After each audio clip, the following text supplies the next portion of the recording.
बार बार देवी भागवत में ये कथा आएगी कि अष्टमी का दिन आया, माँ प्रकट हो गई।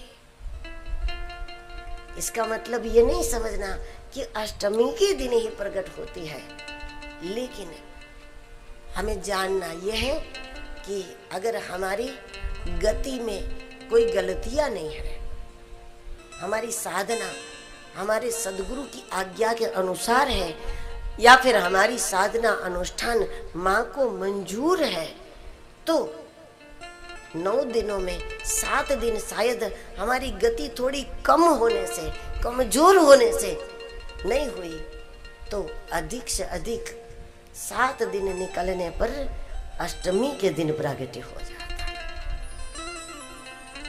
क्योंकि 7 दिन सही अर्थ में साधना करने वाले को अष्टमी आते आते माँ के दर्शन की व्याकुलता बन जाती है, और वो व्याकुलता ऐसी हो जाती है उसके अष्टमी तक अनुभूति हो जानी चाहिए।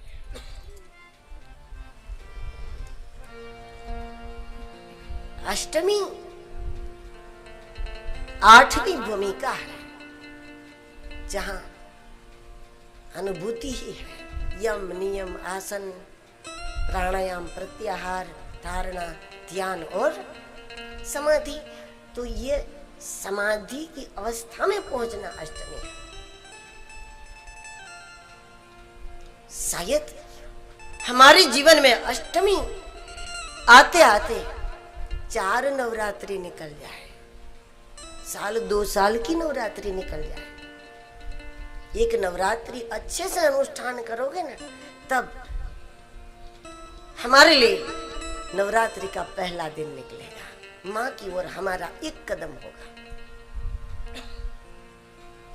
दूसरी नवरात्रि अच्छी तरह अनुष्ठान करो, तब माता ब्रह्मचारिणी की कृपा प्राप्त हो। पहली नवरात्रि माता शैलपुत्री की प्राप्ति हो,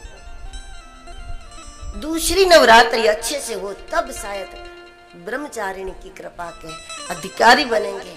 इसी प्रकार बहुत सारी नवरात्रि हो जाए, लेकिन भगवान करे कि मृत्यु के पहले अष्टमी आ जाए हमारे जीवन।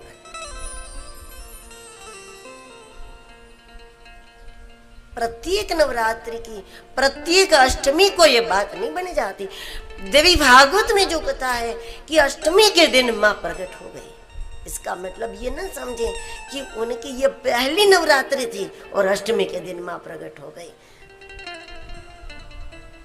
कई वर्षों की नवरात्रि होगी उनकी, कई जन्मों की नवरात्रि उनकी होगी, और तब कभी अष्टमी आ जाती है। उस अष्टमी में साधक व्याकुल होता है,